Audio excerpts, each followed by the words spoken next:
For the third time in just 6 days, Deadlock's Urn has changed yet again. Today I want to go through all the changes that were pushed through just a few moments ago and talk about kind of how we got here. Hey everyone, this is Connor here at Dead Unlocked, and like I said, 3 Urn changes in 6 days is crazy. This one we got today is actually in response to a kind of game-breaking strategy that was employed last night in a Deadlock Esports tournament, Deadlock Night Shift, that happens each week. So today I want to kind of, like I said, go through the new changes today. They're on screen already. Talk about kind of how we got here, what happened last night, and in the melee creeps versus floormen match, and then get through again just kind of where are we at with the Urn in general, what should we expect moving forward. Let's get right into it. So we'll get started here with kind of the most timely and pressing thing, and that is today's hotfix. Like I said, we'll get to some of the drama of last night and kind of what led us to this point here in a second, but the biggest changes to this are a lot of the kind of problematic things with holding Urn hostage and using it as like this really powerful team fighting vessel. So a lot of that has been modified in the quick patch here. So the biggest thing being that the Urn no longer provides the 35% bullet and spirit resist aura for the team behind when it's being carried or dropped. The aura is now only active when it's being deposited. So you still have the ability to go for comeback Urns and get a little bit of a buff when you get to the Urn. The difficult part is going to be getting to that Urn turn in, but I think that should be kind of the point. Transporting the Urn should be the most vulnerable part of this process, not something you use like to your advantage as a team behind, right? So a couple other things have been patched up here as well. Urn timer now gets frozen with frozen shelter, so you can't just Kelvin guarantee an Urn turn in. The Urn runner still gets buffs. And this section right here is also pretty important. So in particular, if the Urn, if the Urn held timer is over 45 seconds, so if you've just been holding it, kind of keeping the Urn hostage away from enemies, as they note here, keeping in mind the timer is frozen if there are nearby enemies. So if people try to fight you transporting the Urn, it's still okay for the team behind to, at least they're gonna get the buff to the carrier. But the next time it is dropped, it will immediately run back home if there are no nearby enemies. This kind of comes after this section here, which talks about some reworks to the way that the Urn will go back home and kind of the way that the transportation is going to work in general. And another line that's really important here, Urn will now always add at least 2 seconds to the timer, the team 30-second held timer limit. Anytime it is picked up, even if it is instantly dropped. There's also going to be increased damage done to the Urn runner after it's being held for 30 seconds, was 50 seconds before. So again, these are some pretty small changes when you kind of look at them in a vacuum individually, but I think when you compile all these together, this should kind of counteract what melee creeps was able to do last night, which is what I kind of want to get to now. And really quickly, I should also note before moving on, you can now parry troopers and it's going to stun them again. So this is an old mechanic that has kind of come back. So just pay attention. This is one of those things that's kind of slid in here, not necessarily a part of the Urn change, but still something we definitely want to pay attention to. This will absolutely influence like freezing waves and things like that.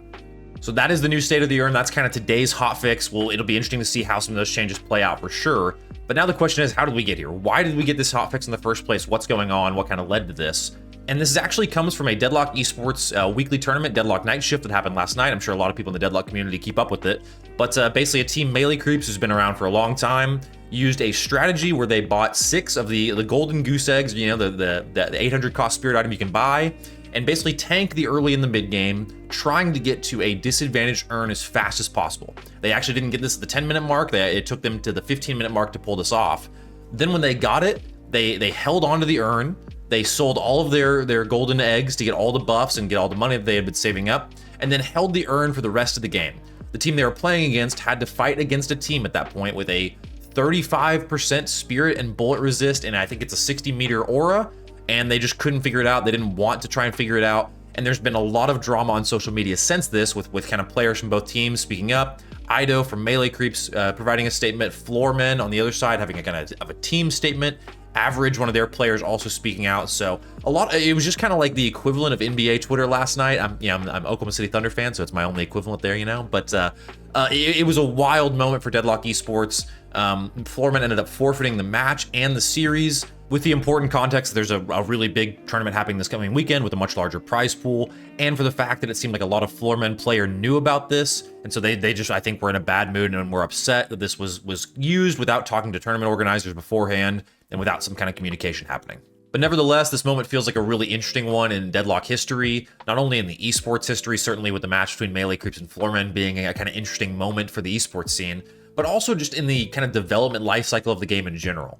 It feels really weird right now playing Deadlock, and it's kind of this crazy juxtaposition where so much of the game feels incredibly polished. I mean, I think all of us felt that way with the Old Gods New Blood major update, just like this unreal level of polish coming to the game.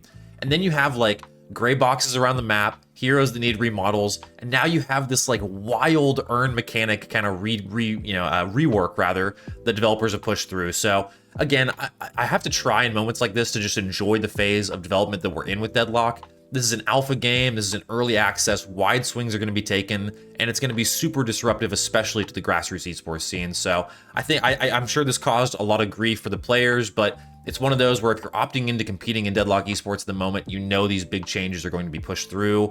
It's still, it's a problematic conversation though. I mean, Melee Creeps used the match last night to kind of make a statement to Yoshi and the dev team, quote unquote, and there was a patch within 24 hours. So it's just one of those interesting things. Like, you know, we have to ask the question, what's going on in the experimental server? What do we make of all these changes? What is it, you know, is it viable to be a pro in Deadlock right now? These are all kind of conversations the community is broaching, but I think at the end of the day, we have to, again, just kind of ground this in the fact that the game is in this early alpha development life cycle right now. Big changes are coming, but at the same time, this is absolutely a game worth investing your time in as a pro player. I don't think you're gonna like, I certainly don't think it's a waste of time or anything like that. And it's just, this is just kind of a product, you know, kind of a situation that we're gonna have to deal with moving forward. But in any case, I'll quit yapping. Very excited to go try the new Urn changes. Hopefully this one's enough, but again, I could easily see a few more hotfixes coming through while we're trying to kind of figure out what the Urn is going to look like in Deadlock and how it kind of looks the best. So I'd be curious to hear what you all think in the comments about this. What do you think of today's patch? What do you think of the Melee Creep stuff? What should we do with the Urn? Let me know in the comments, but as always, thank you all so much for tuning in. From our house to yours, we'll see you all next time here at Dead Unlocked.